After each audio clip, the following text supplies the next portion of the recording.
Hello everybody, and it's Julia here, and I'm glad to be back on Transcending Origins this week. I hope everything goes great on the channel now.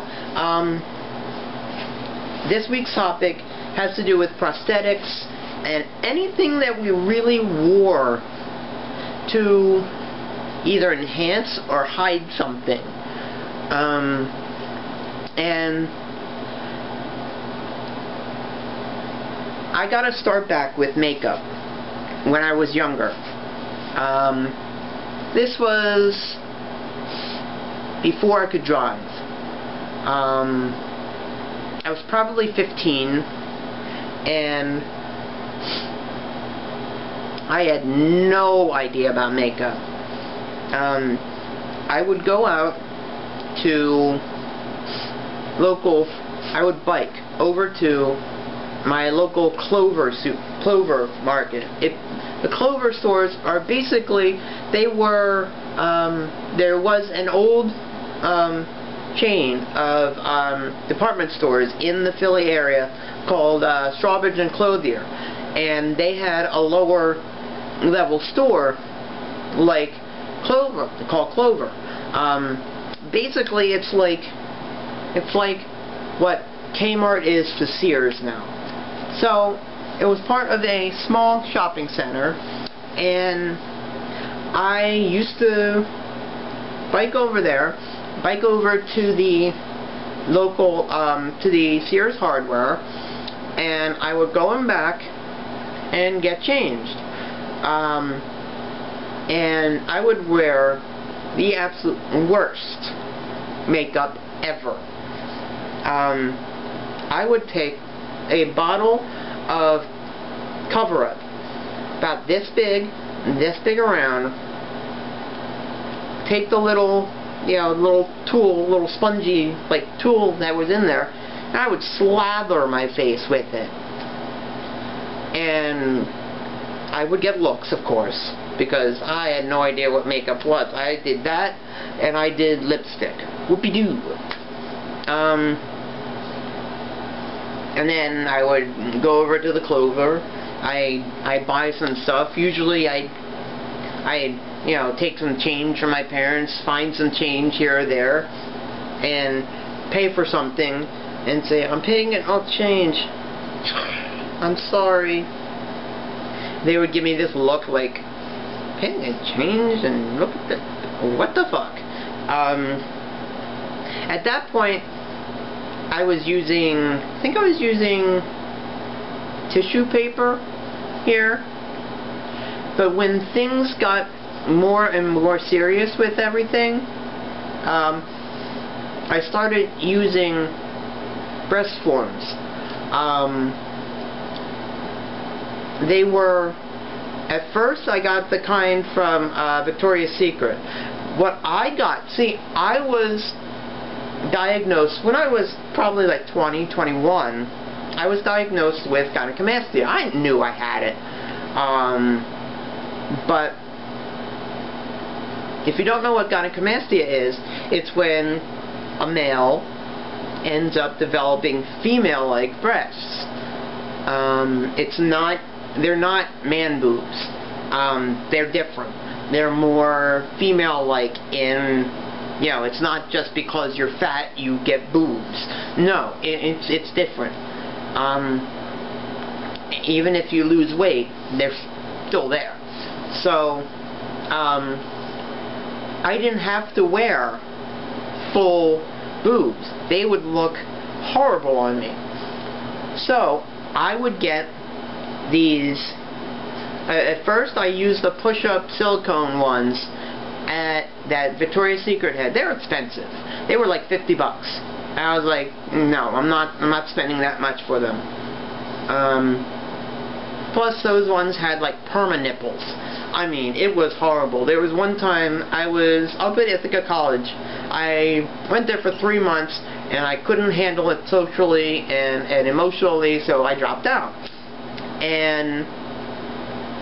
But I was there during Halloween.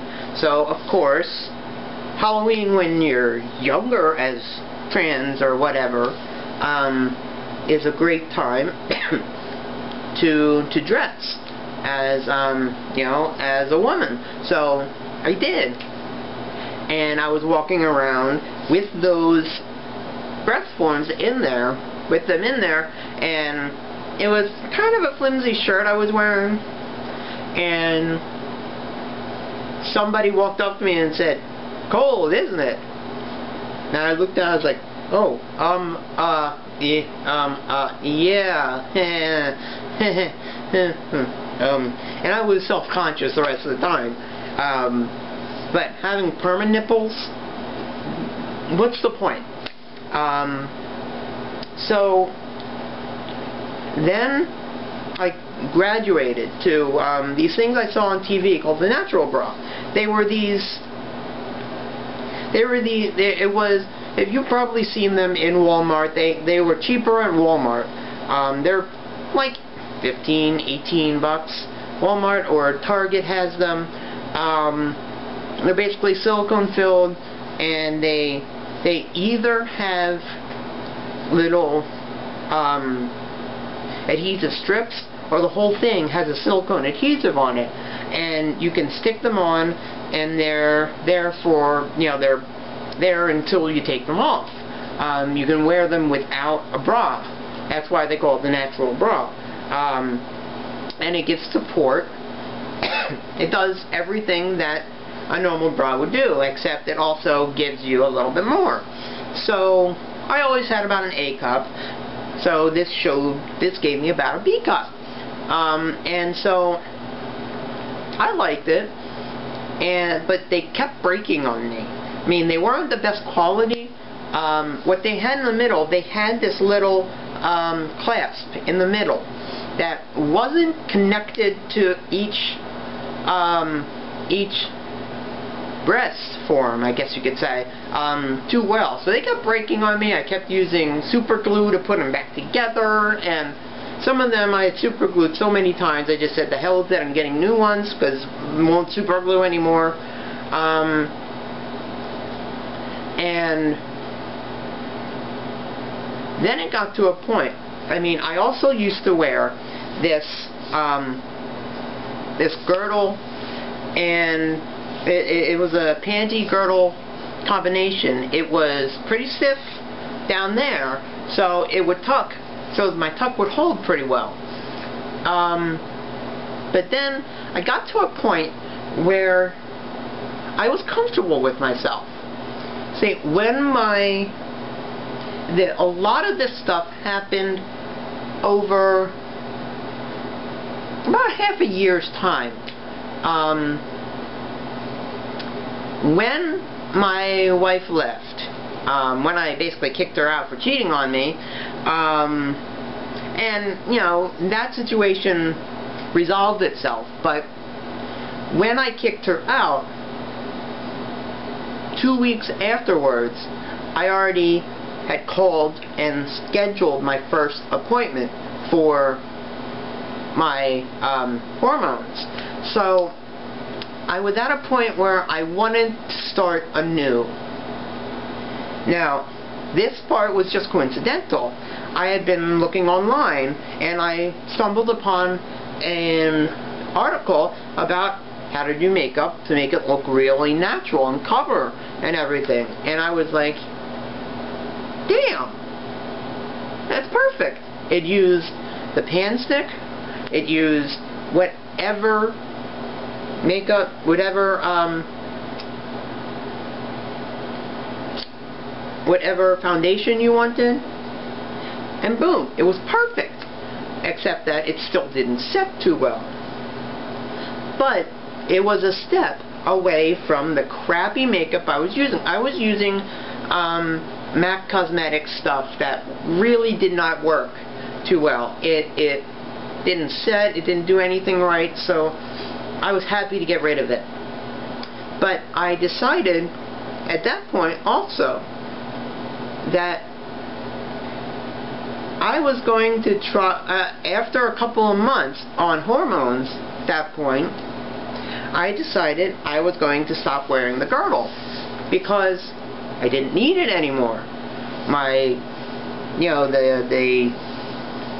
the fat was going to the right places.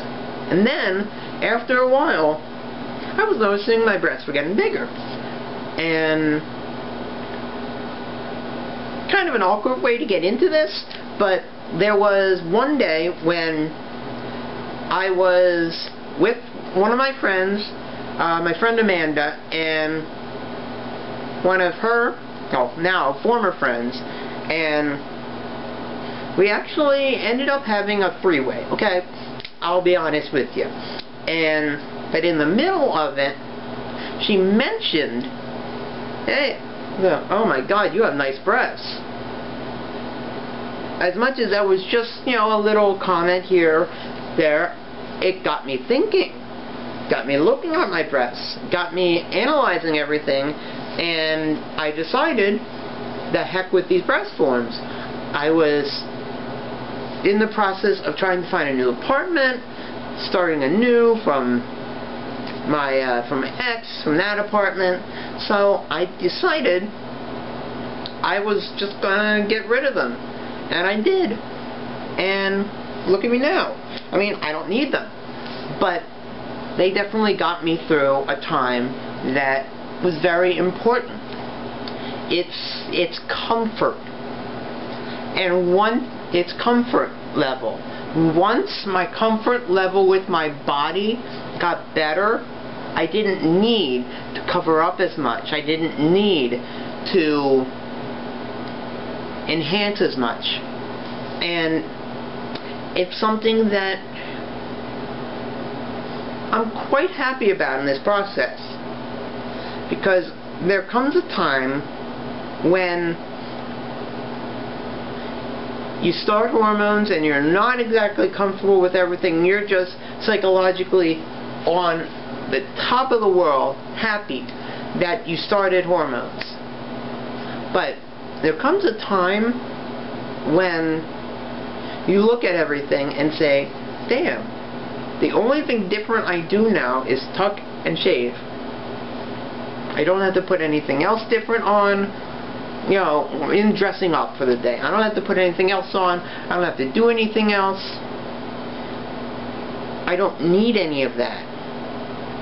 There's a time when you look into a mirror and you say, damn, I look good. And I'm at that point. As much as I could stand to lose a few pounds, right now, I don't care. I really don't care. I look good.